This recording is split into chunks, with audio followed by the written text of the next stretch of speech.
बिस्मिल्लाहिर्रहमानिर्रहीम। अस्सलाम वालेकुम व्यूअर्स, मैं हूं आपका मेज़बान अवैस खटक और आपको एक मरतबा फिर इस स्पेशल ट्रांसमिशन में जो हम एशिया कप में आप लोगों के लिए लेकर आए हैं उसमें खुशामदीद कहेंगे।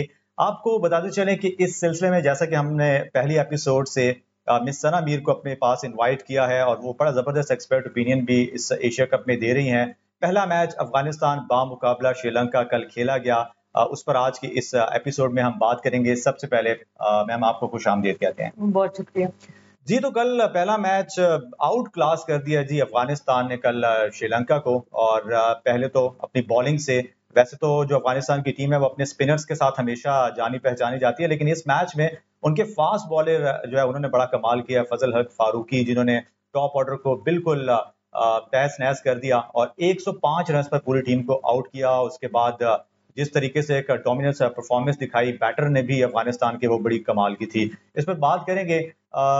सना, सबसे पहले तो ये बताइए कि are you expecting this sort of performance from Afghanistan team?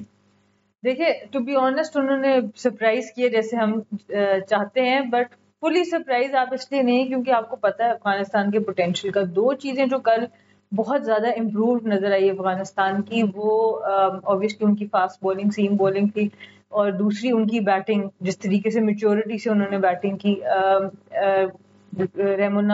Rahmanullah Gurbaz जो हैं, वो बेसिकली अगर उनको आप देखें, वो बड़ी क्रिकेटिंग शॉट्स खेलते हैं।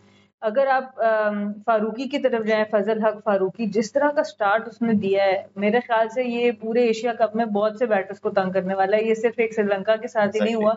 लेफ्ट आर्म सीम बॉलर इस तरह के कंट्रोल और ऐसी स्विंग से अगर नया बॉल कर सकता है, तो ये अब बड़ी इंपॉर्टेंट साइंस और बड़ा मैसेज दिया अफगानिस्तान की टीम ने कल। जिस तरह से उन्होंने श्रीलंका को डोमिनेट किया, ये पूरे एशिया कप को और इवन वर्ल्ड कप में भी टीम्स को एक पोटेंशियल, एक नया पोटेंशियल। पहले अफगानिस्तान जीतता था तो स्पिनर्स के ऊपर रिलाय करके, कल एक बहुत कंप्लीट परफॉर्मेंस थी उनकी।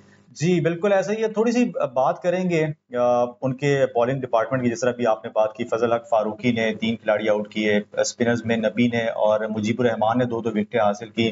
8 विकेटों की ये जो जीत है, और नेट रन रेट अगर आपने देखो प्लस 5.1 जो है उनका नेट रन रेट है।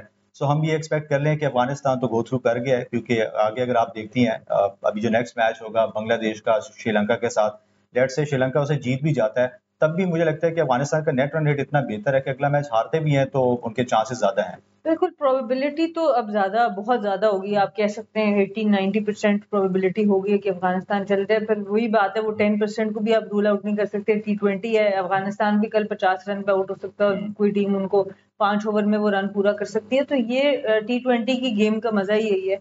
पर उन्होंने अपने आप को definitely strongest, one of the strongest contestant in group B दिखा दिया है कि भाई अब हम लोगों को तुम लोगों को हराना पड़ेगा to go into the next round. तो ये बांग्लादेश के ऊपर भी एक्स्ट्रा प्रेशर है, और श्रीलंका तो अब बहुत अंडर प्रेशर है। उनका डू एंड डाई मैच होगा अगला बांग्लादेश के साथ।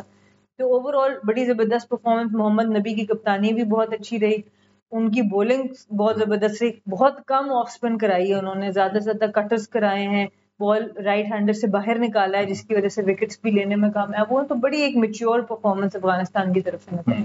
एग्जैक्टली कल बार बार स्क्रीन पर ड्यूरिंग मैच हमें उमर गुल भी दिखाए गए, वो उनके कोच हैं इस वक्त। और बॉलिंग जितनी इंप्रूवमेंट दिखाई है अफगानिस्तान की टीम ने, और कल बाकायदा मीम्स भी चल रही थी कि उमर गुल जब इंटरव्यू दे रहे थे और नीचे किसी ने लिखा हुआ था कि पाकिस्तानी अब आपने घबराना है, तो क्या हमें घबराना चाहिए?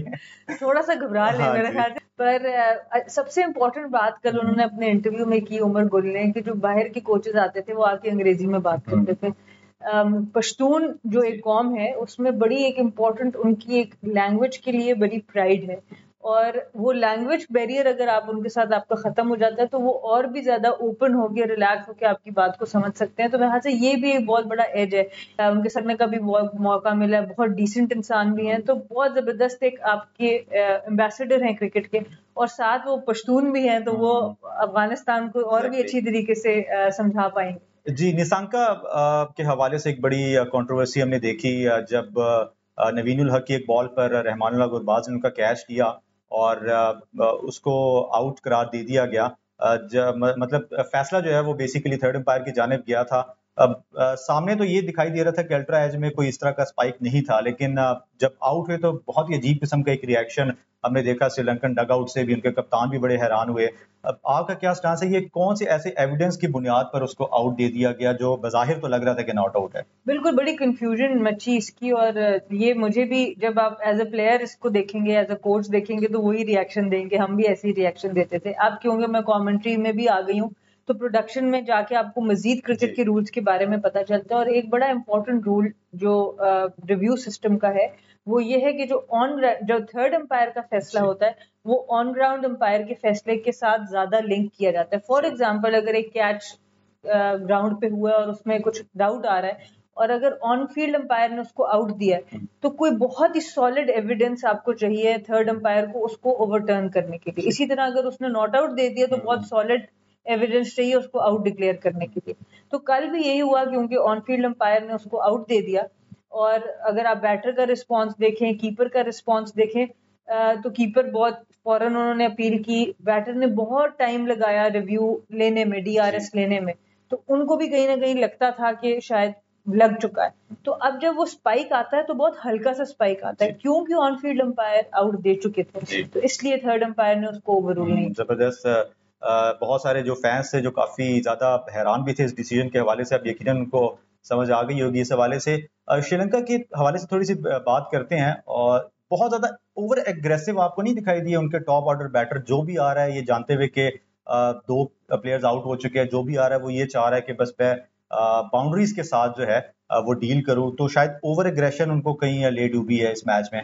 कह सकते हैं शॉट सिलेक्शन इतनी अच्छी नहीं थी। निसांका खास तौर पे, जिनको कहा जाता है कि वो लेट लंबा लेके जाते हैं, उनकी शॉट थोड़ी सी देखने में आई कि विकेट भी गिरी हुई थी, 2 विकेट्स गिरी हुई थी। उन्होंने फील्ड यूज करके कोशिश की फास्ट बॉलर को अटैक करने के लिए। और जो पार्टनरशिप थी रजापक्सा की गुना तलाका के साथ, आई थिंक वो एक ऐसी पार्टनरशिप थी जो वापस लेके आ रही थी श्रीलंका को मैच के अंदर।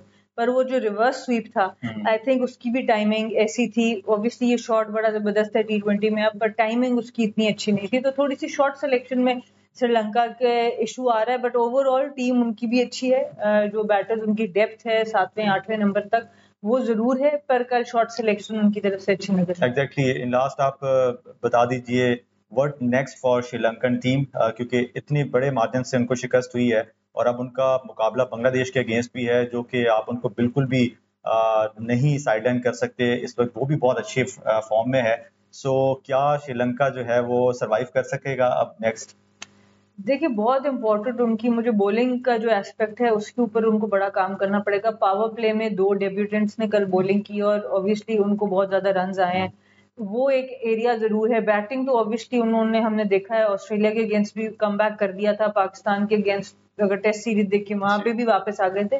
पर ये जो पावर प्ले की बॉलिंग है, उसको उनको बड़ा इंपॉर्टेंट 6 जो ओवर्स हैं वो किस तरीके से वो बांग्लादेश को, क्योंकि T20 गेम ऐसा पावर प्ले में आधे से ज्यादा डिसाइड हो जाता है। तो पावर प्ले में ये कौन से बॉलर्स को इस्तेमाल करेंगे, कैसे उसको अटैक करेंगे, और पावर प्ले बैटिंग का भी इनको बेहतर इस्तेमाल करना पड़ेगा। बहुत शुक्रिया ma'am, thank you so much. जितने भी व्यूअर्स हैं आपसे रिक्वेस्ट है कि स्पोर्ट्स जुनून चैनल को आप सब्सक्राइब कीजिए, बेल आइकॉन को जरूर प्रेस कीजिएगा। अपना बहुत सारा ख्याल रखिएगा। अल्लाह हाफिज।